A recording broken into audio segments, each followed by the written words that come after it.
Assalamualaikum warahmatullahi wabarakatuh. Madayaw ug maayong adlaw kaninyong tanan.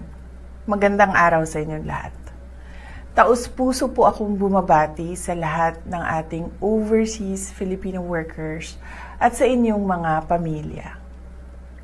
Ngayong buwan ng mga overseas Filipinos, pinaparangalangan namin ang inyong mga contribution na nagpapalakas sa ating bansa.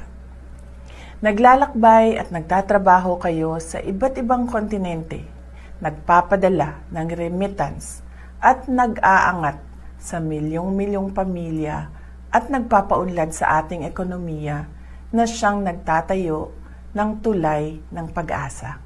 Hindi madali ang inyong pinagdadaanan, malayo sa pamilya, magkaibang kultura at pangungulila.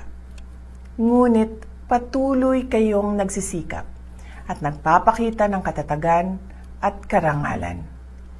You are the heartbeat of the global Filipino pride, showcasing Filipino talent and values worldwide. As we honor your contributions, I call on our government and communities to strengthen support systems, better consular services, mental health resources, and reintegration programs to ensure your rights are protected and your sacrifices are recognized. Para naman sa mga pamilyang naiwan, kayo ang sandigan ng pagmamahal at lakas.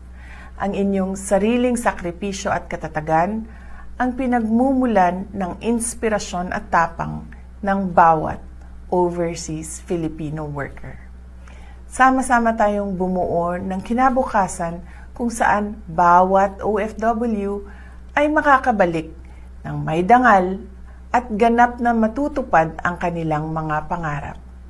Mabuhay ang mga OFW at lahat ng Pilipino sa buong mundo.